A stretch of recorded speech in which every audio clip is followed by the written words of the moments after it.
3. La fe, visualización y creencia en la consecución del deseo. El segundo paso hacia la riqueza. La fe es el elemento químico primordial de la mente. Cuando la fe se mezcla con el pensamiento, el subconsciente capta la vibración, la traduce en su equivalente espiritual, y la transmite a la inteligencia universal, como en el caso de la plegaria. Las emociones de la fe, el amor y el sexo son las más poderosas entre las principales emociones positivas. Cuando se mezclan las tres, tienen el efecto de colorear el pensamiento de tal manera que éste alcanza al momento el subconsciente, y allí se transforma en su equivalente espiritual. La forma singular que induce una respuesta de la inteligencia infinita. ¿Cómo acrecentar la fe?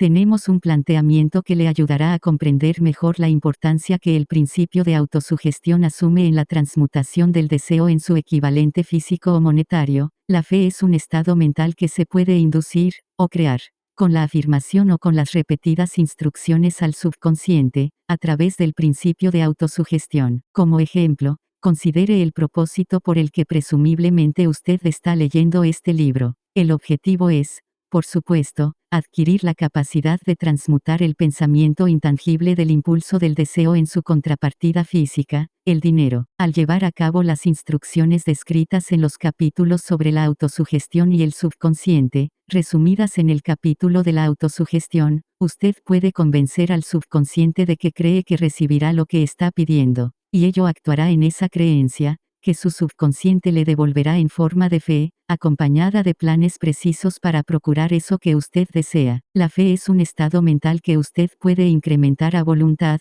una vez que haya dominado los 13 principios, porque se trata de un estado mental que crece voluntariamente, a través de la aplicación de esos principios. La repetición de la afirmación de órdenes a su subconsciente es el único método conocido del crecimiento voluntario de la emoción de la fe.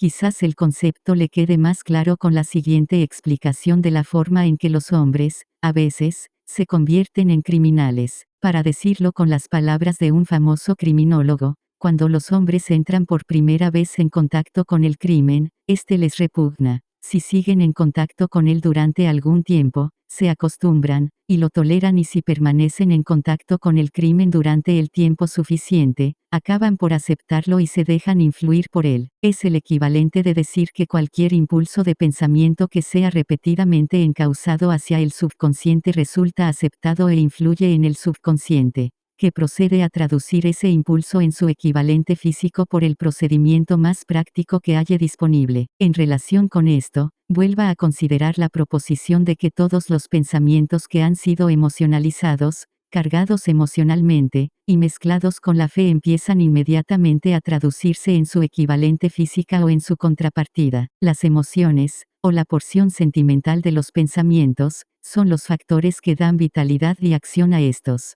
Mezcladas con cualquier impulso de pensamiento, las emociones de la fe, el amor y el sexo le añaden más energía de la que tendría por sí sola. No solo los impulsos de pensamiento que se hayan mezclado con la fe, sino los que se mezclan con cualquiera de las emociones positivas, o de las negativas, pueden alcanzar el subconsciente, e influir en él. Nadie está condenado a la mala suerte. A partir de esta afirmación, usted comprenderá que el subconsciente traducirá en su equivalente físico un impulso de pensamiento de naturaleza negativa o destructiva con tanta facilidad como actuaría con pensamientos de naturaleza positiva o constructiva. Esto explica el extraño fenómeno que millones de personas experimentan, denominado infortunio o mala suerte. Hay millones de personas que se creen condenadas a la pobreza y al fracaso, por culpa de alguna fuerza extraña que creen no poder controlar. Ellos son los creadores de su propio infortunio, a causa de esta creencia negativa,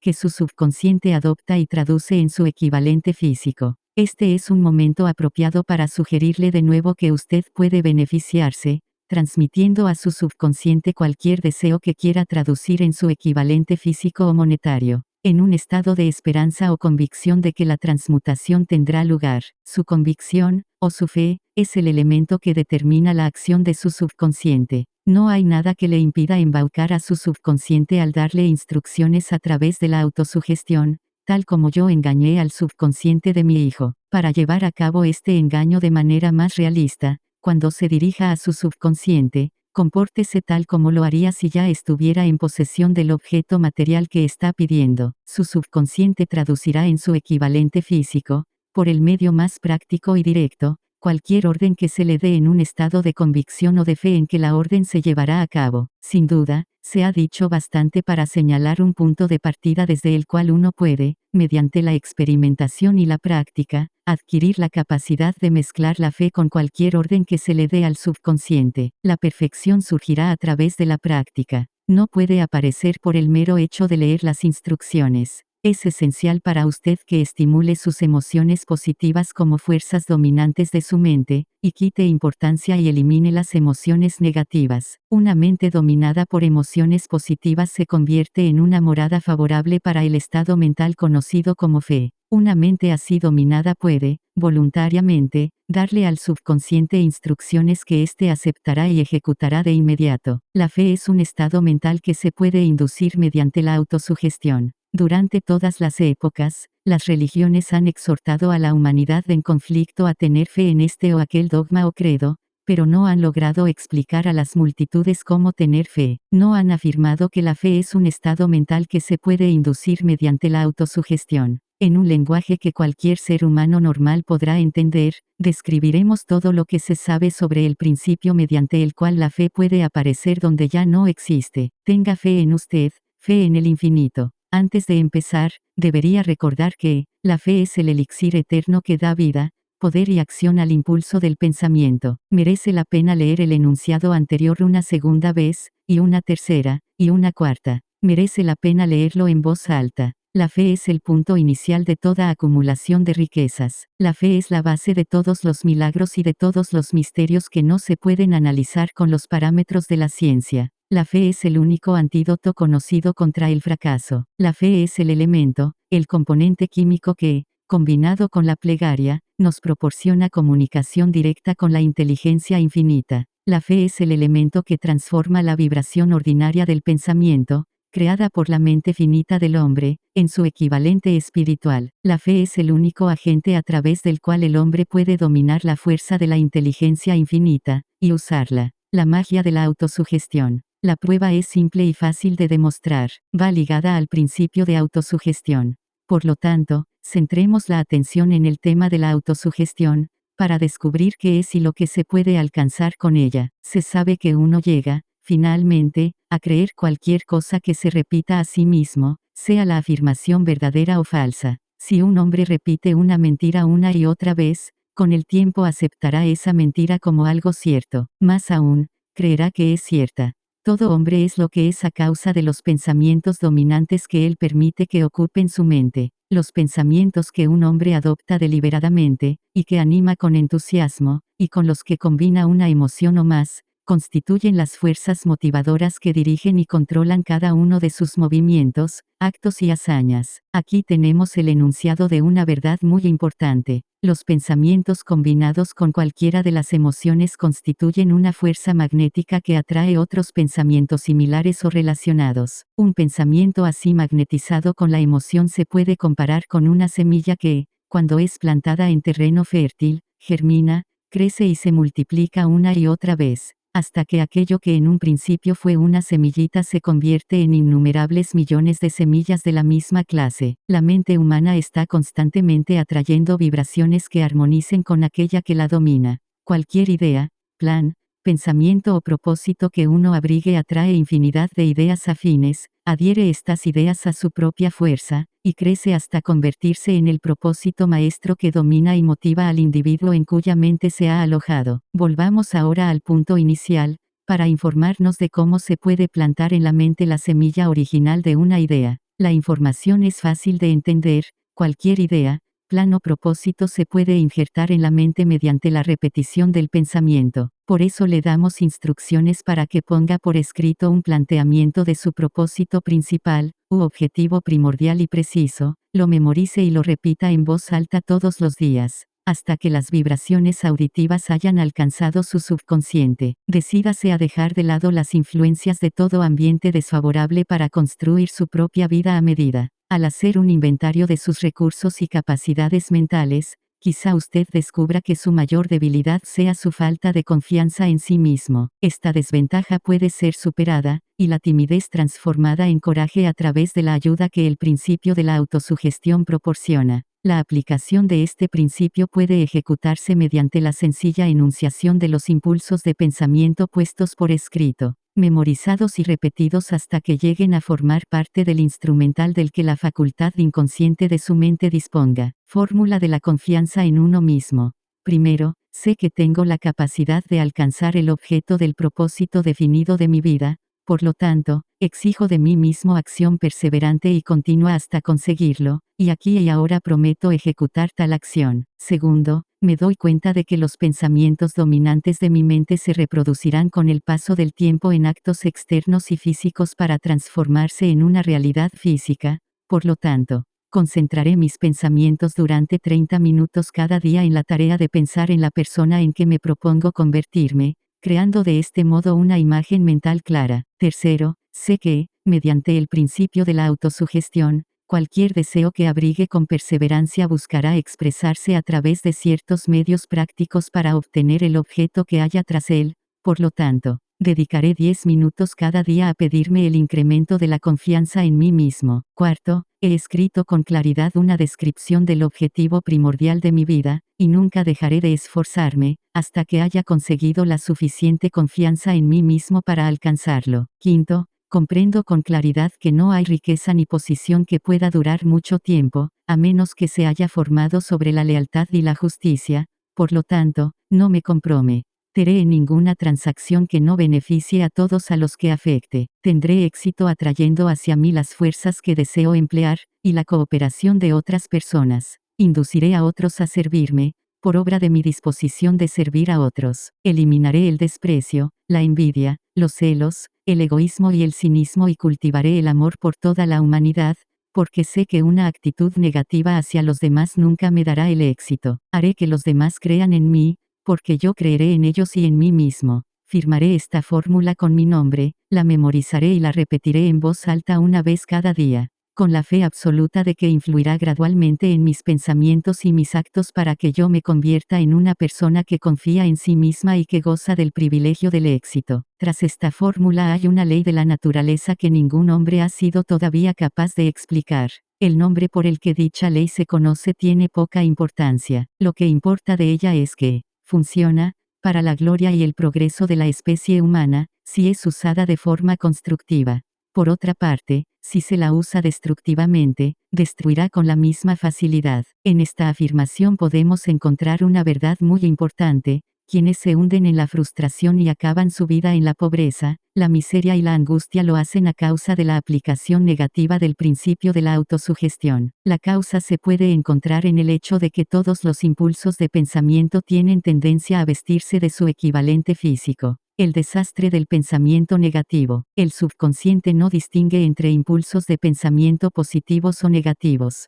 Trabaja con el material que le suministramos, a través de nuestros impulsos de pensamiento. El subconsciente traducirá en algo real un pensamiento regido por el miedo con tanta facilidad como transformaría en realidad un pensamiento regido por el coraje, o por la fe. Tal como la electricidad hace girar las ruedas de la industria, y rinde servicios útiles si se la emplea correctamente, o acaba con la vida si se hace mal uso de ella, así, la ley de la autosugestión nos conducirá a la paz y la prosperidad o nos arrastrará hacia el valle de la miseria, el fracaso y la muerte, de acuerdo con el grado de comprensión y aplicación que tengamos de ella. Si uno se llena la cabeza de miedos, dudas y desconfianza en su capacidad para conectar y usar la fuerza de la inteligencia infinita, la ley de la autosugestión adoptará ese espíritu de desconfianza y lo usará como patrón mediante el cual el subconsciente lo traducirá en su equivalente físico. Así como el viento arrastra una nave hacia el este y otra hacia el oeste, usted será elevado o hundido por la ley de la autosugestión de acuerdo con la manera en que usted oriente las velas de su pensamiento. La ley de la autosugestión, que puede elevar a cualquier persona a niveles asombrosos de realización, queda bien descrita en los siguientes versos. Si piensas que estás vencido, lo estás. Si piensas que no te atreves, así es. Si te gusta ganar, pero piensas que no puedes, es casi seguro, no ganarás. Si piensas que perderás, estás perdido, pues el mundo nos enseña que el éxito empieza en la voluntad del hombre. Todo está en el estado de ánimo. Si piensas que eres superior, lo eres. Has tenido que pensar alto para ascender. Has tenido que estar seguro de ti mismo antes de ganar ningún premio. Las batallas de la vida no siempre favorecen al hombre más fuerte o al más rápido, pero tarde o temprano el hombre que gana es el hombre que piensa que puede. Observe las palabras que se han destacado, y captará el profundo significado que el poeta expresa. ¿Qué genio yace dormido en su cerebro? En algún rincón de su carácter está latente, dormida, la semilla de la realización que, si germinara y se pusiera en acción, lo elevaría a niveles que tal vez usted nunca soñó alcanzar. Así como un virtuoso puede arrancar las melodías más hermosas de las cuerdas de su violín, usted puede despertar al genio que yace dormido en su mente, y hacer que lo conduzca hacia arriba, hacia cualquier objetivo que desee alcanzar. Abraham Lincoln fue un fracasado en todo lo que intentó hasta después de haber alcanzado los 40 años. Fue un don nadie, de ninguna parte, hasta que una gran experiencia entró en su vida y despertó al genio dormido que había en su corazón y en su cerebro, para darle al mundo uno de sus hombres realmente grandes. Esa experiencia estaba combinada con las emociones de la aflicción y el amor. Le aconteció a través de Anne Rutledge, la única mujer a quien él amó realmente. Es sabido que la emoción del amor está ligada al estado de ánimo conocido como la fe, y esto se debe que el amor se aproxima mucho a traducir los impulsos de pensamiento propios en su equivalente espiritual. Durante su labor de investigación, el autor ha descubierto, a partir del análisis de la vida y obra y realizaciones de centenares de hombres de posiciones destacadas,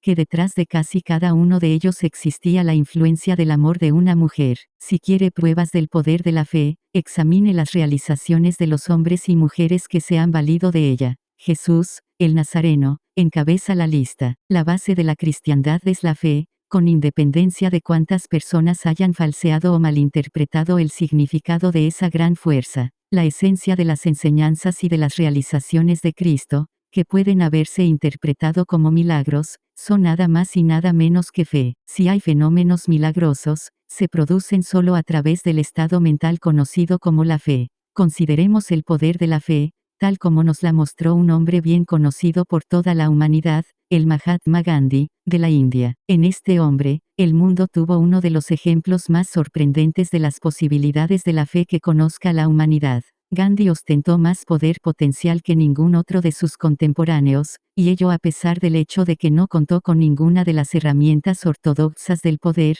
tales como dinero, barcos de guerra, soldados, ni material bélico. Gandhi no tenía dinero, ni casa, ni siquiera ropas, pero tenía poder.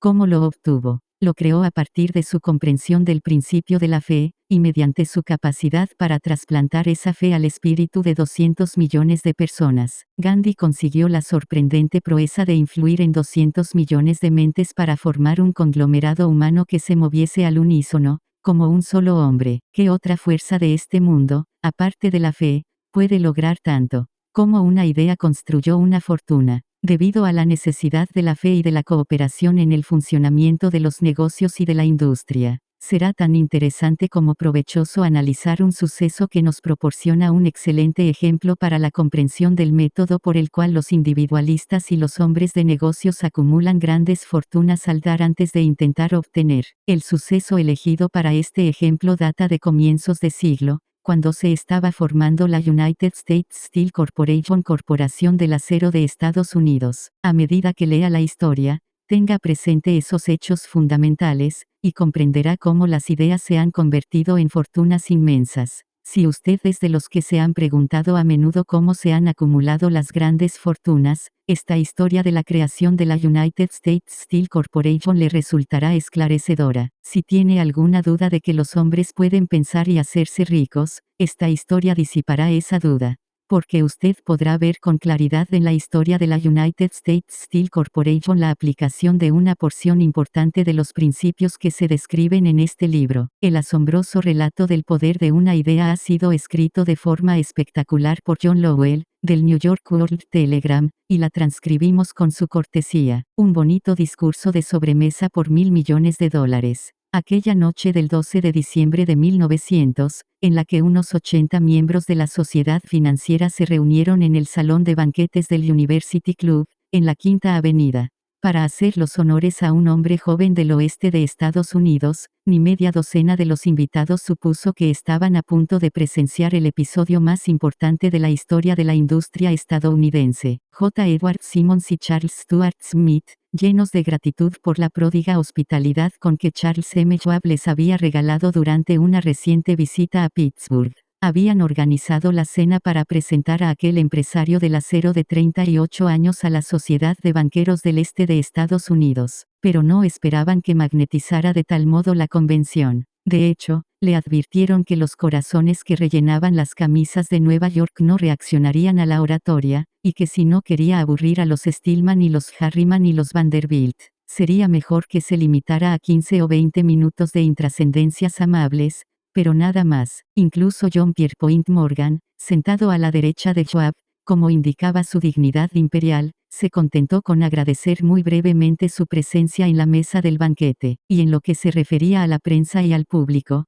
todo el asunto presentaba tan poco interés que los periódicos del día siguiente ni lo mencionaron, de manera que los dos anfitriones y sus distinguidos invitados probaron los habituales 7 u 8 platos. Hubo poca conversación y, versara sobre lo que versase, fue parca y discreta, aunque algunos de los banqueros y agentes de bolsa habían visto antes a Schwab, cuya carrera había florecido en los bancos de Monongahela, ninguno lo conocía bien, pero, antes de que la velada acabara, ellos y Money Master Morgan quedarían admirados, y un bebé de $1.000 millones, la United States Steel Corporation, nacería allí. Quizás sea una lástima para la historia que no se haya hecho ninguna grabación del discurso de Charlie Schwab en aquella cena. Sin embargo, tal vez se tratara de un discurso casero, con incorrecciones gramaticales, pues los perfeccionismos del lenguaje nunca le interesaron a Schwab, lleno de refranes y compaginado con ingenio. Pero, aparte de eso, obtuvo una fuerza y un efecto impresionantes sobre los $5.000 millones de capital estimado que los comensales representaban. Cuando terminó, y la reunión vibraba todavía con sus palabras, aunque Schwab había hablado durante 90 minutos,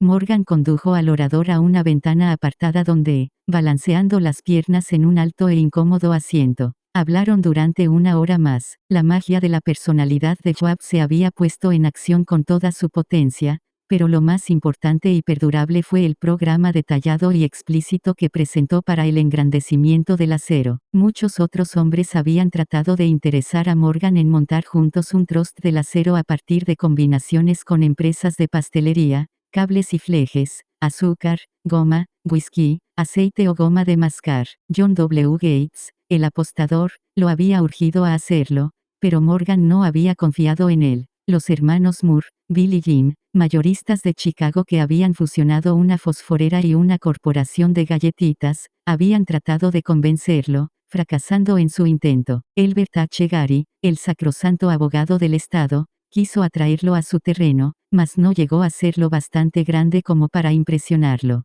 hasta que la elocuencia de Schwab elevó a J. P. Morgan a las alturas desde donde pudo visualizar los sólidos resultados del proyecto financiero más atrevido que se hubiera concebido nunca. La idea era considerada un delirante sueño de especuladores ingenuos. El magnetismo financiero que, hace una generación, empezó a atraer miles de compañías pequeñas y a veces ineficazmente dirigidas a combinaciones más grandes y competitivas, se ha vuelto operativo en el mundo del acero gracias a los artilugios de aquel jovial pirata de los negocios, John W. Gates. Este había formado ya la American Steel and Wire Company con una cadena de pequeñas empresas, y junto con Morgan había creado la Federal Steel Company, pero al lado del gigantesco trust vertical de Andrew Carnegie, dirigido por sus 53 accionistas, esas otras combinaciones resultaban insignificantes. Podían combinarse como mejor les pareciese, pero ni todas juntas harían mella en la organización de Carnegie, y Morgan lo sabía.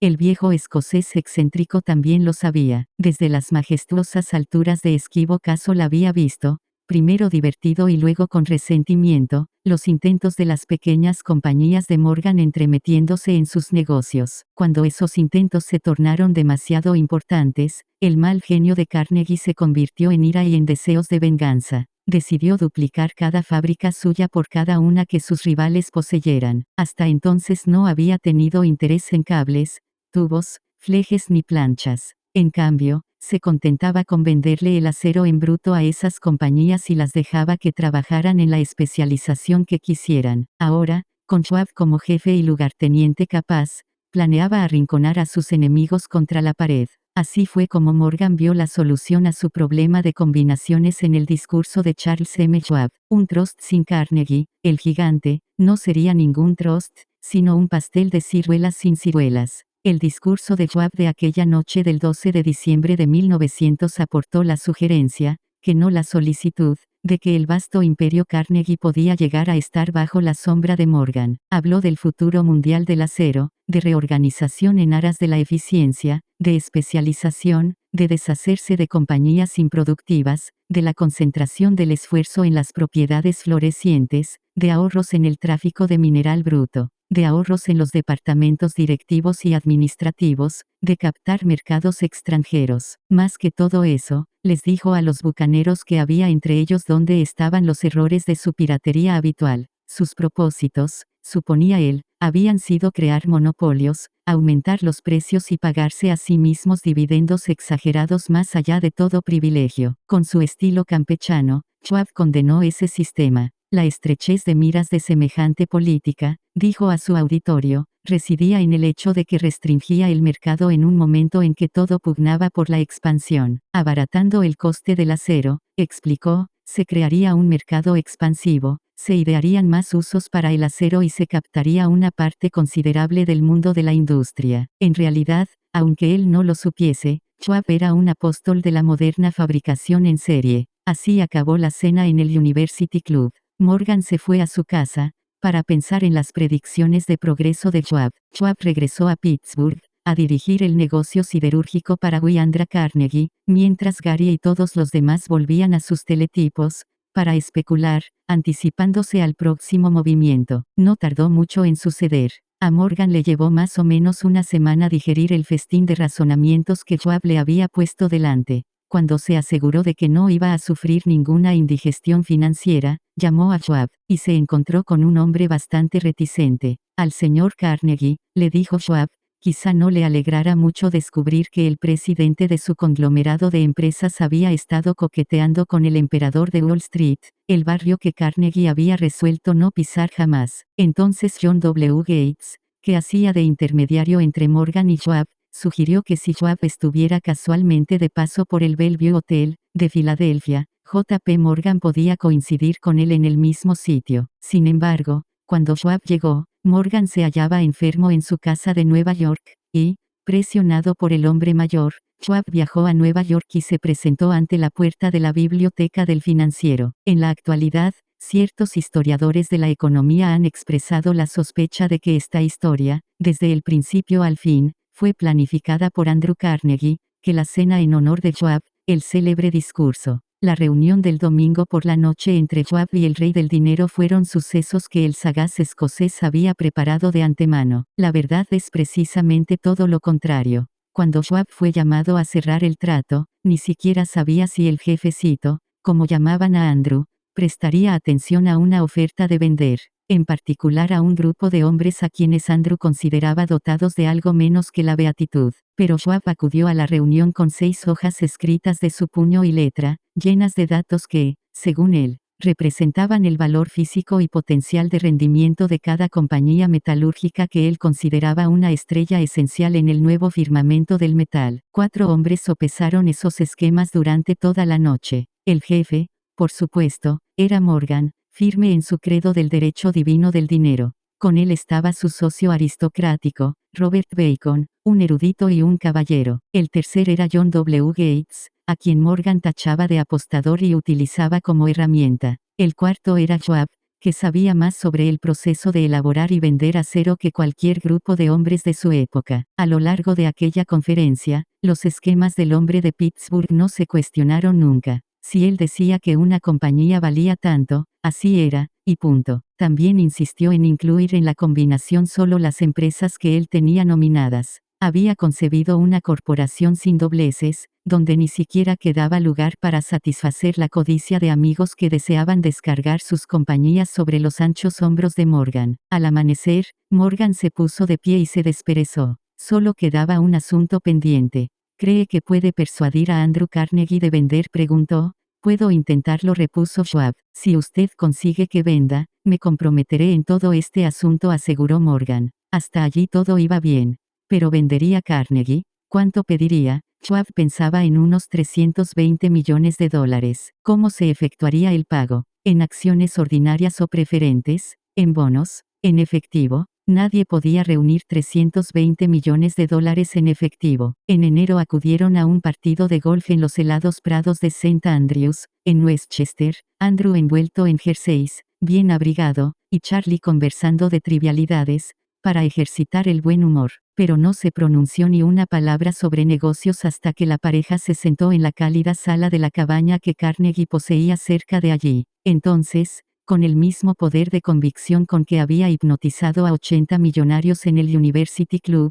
Schwab dejó caer rutilantes promesas de retiro y comodidad, de los innumerables millones que satisfarían los caprichos sociales del viejo escocés. Carnegie estuvo de acuerdo, escribió algo en un trozo de papel y dijo, muy bien, venderemos por este precio. La cifra era de unos 400 millones de dólares y surgió a partir de los 320 millones que Schwab había previsto como precio básico, añadiéndole 80 millones para recuperar el valor aumentado sobre el capital previsto durante los últimos 2 años. Más tarde, en la cubierta de un transatlántico, el escocés le decía arrepentido a Morgan, ojalá te hubiera pedido 100 millones más si me los hubieras pedido. Te los hubiese dado, le respondió Morgan, amable. Hubo cierto alboroto, por supuesto. Un corresponsal británico envió un cable diciendo que el mundo del acero extranjero estaba aterrado ante la gigantesca corporación. El presidente Hadley, de Yale, declaró que a menos que se regulasen los trusts, el país tendría un emperador en Washington durante los próximos 25 años. Pero ese hábil agente de bolsa que quien era se aplicó a su trabajo de impulsar tan vigorosamente las nuevas acciones hacia el público, que todo el exceso de liquidez, estimado por algunos en cerca de 600 millones de dólares, fue absorbido en un abrir y cerrar de ojos. De manera que Carnegie obtuvo sus millones, el sindicato de Morgan consiguió 62 millones por todos sus problemas, y todos los muchachos, desde Gates a Gary, también ganaron sus millones. Schwab, de 38 años, obtuvo su recompensa. Fue nombrado presidente de la nueva corporación, y ostentó el cargo hasta 1930. La riqueza empieza con una idea. La impresionante historia del gran negocio que usted acaba de leer es un ejemplo perfecto del método por el cual el deseo puede transmutarse en su equivalente físico. Esa gigantesca organización se creó en la imaginación de un hombre. El plan por el que le proporcionaban a la organización hornos de acero que aportaban su estabilidad financiera se creó en la mente de la misma persona. Su fe, su deseo, su imaginación, su perseverancia fueron los verdaderos ingredientes esenciales que conformaron la United States Steel Corporation. Los hornos y los equipos mecánicos adquiridos por la empresa, después de haber surgido a la existencia legal, fueron incidentales.